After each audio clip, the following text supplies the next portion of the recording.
سبحان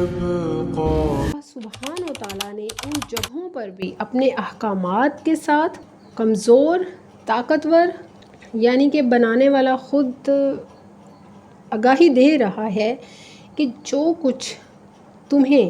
اس دنیا میں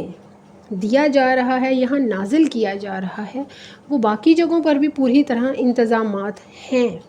اب اس بات پر دل کو یہاں پر مطمئن کر لینا ہی بہت کافی ہے کہ عالم یہ ہے جہاں ہم ہیں، اور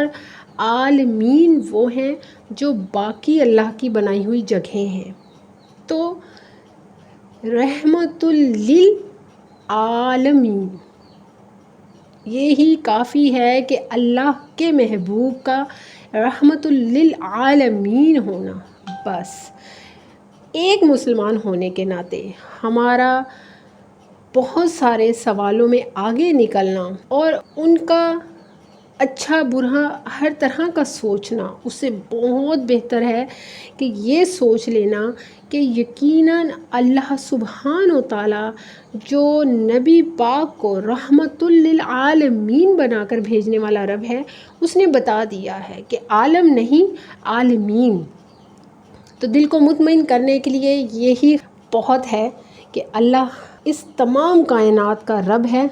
اور اس کے پیارے محبوب رسول اللہ صلی اللہ علیہ وآلہ وسلم رحمت للعالمین ہے۔ یہ زمین و آسمانوں کا سبجیکٹ ایسا سبجیکٹ ہے، اگر ہم اس پہ بات کریں نا تو یقین کریں زندگی ختم ہو جائے مگر یہ ختم نہ ہو۔ مگر اس پر بات کرتے کرتے انسان ایک عجیب سی حد کے اندر خود کو بندھا ہوا محسوس کرتا ہے، جیسے ہم کچھ کہنا چاہیں تو کہہ نہ پائیں، ہم کچھ سمجھنا چاہیں تو سمجھ نہ پائیں۔ مگر وہاں پر انسان کو اللہ جو ہے وہ اپنے بندوں کو، اپنے مومنوں کو جو ایک بہترین تسلی دیتا ہے کہ اے میرے بندو، بے شک ساتوں زمینیں بھی ہیں، ساتوں آسمان بھی ہیں،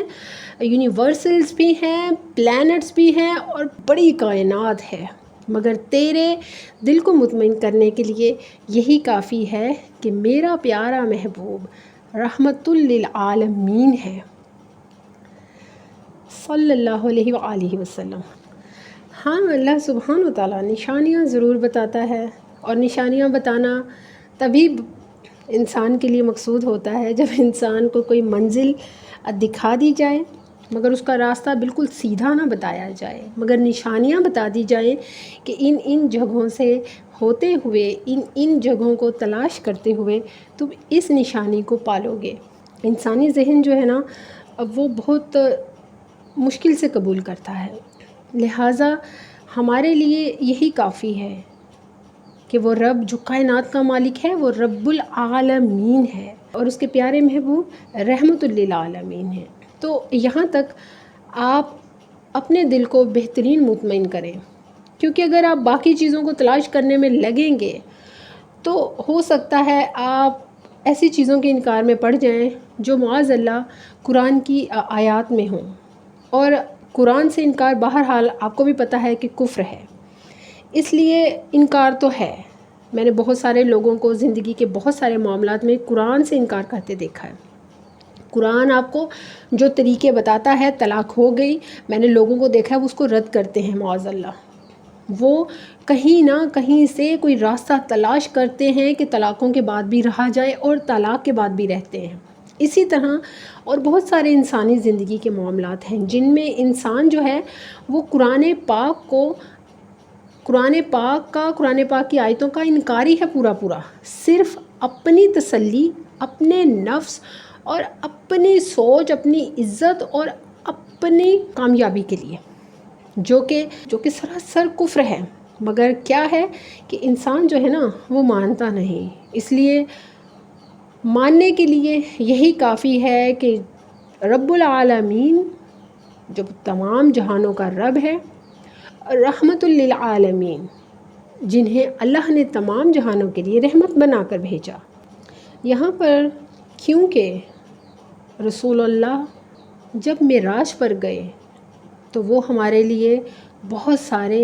معراج لے کر آئے، جن میں ایک سب سے بڑا انسان کا معراج ہے نماز۔ نماز مومن کی معراج ہے، اس سے بڑا کیا فارمولہ ہے ایک انسان کے لیے کہ وہ یہ سمجھ سکتا ہے کہ معراج کیا ہے، ہمارے لیے معراج کو کیوں بنایا گیا؟ تو سب سے بہترین اس کا جو ایک انسان کے سوالوں کا جواب ہے وہ ہے نماز۔ اب نماز کو مومن کی معراج کیوں بنایا گیا ہے، یہ بھی ایک کافی خوبصورت اور لینتھی ٹاپک ہے، مگر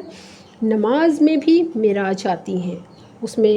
کئی مقامات پر اللہ کی صفات، اللہ کی توحید، اللہ سے امید، اللہ اور اس کے رسول سے محبت کی گواہی آتی ہے۔ یعنی کہ ہم نماز میں بھی معراج کی طرح ہی کئی جہانوں سے گزرتے ہیں، مگر ہم نماز کو صرف نماز ہی پڑھتے ہیں، جبکہ نماز مومن کی معراج ہے، ایک ایسی معراج جس میں اس کے کئی جہانوں میں سے سفر ہوتے ہیں اور وہ سمجھ ہی نہیں پاتا کہ چند منٹس میں وہ کئی جہانوں سے ہو کر آ جاتا ہے، یا تو خالی دامن یا اپنی جھولی کو بھر کے۔ تو نماز جو ہے وہ مومن کی معراج ہے، تو نماز کا پہلے قائم کرنا ہی آپ کا معراج کو سمجھنا ہے۔ معراج کی سمجھ ہی آپ کو اللہ کے تمام جہانوں کی سمجھ دیتی ہے۔ ہمارا اللہ کے لیے غور و فکر کرنا، قرآن کے لیے غور و فکر کرنا، پھر اللہ کے دین اسلام پر غور و فکر کرنا، پھر ہمارے معاشرے کے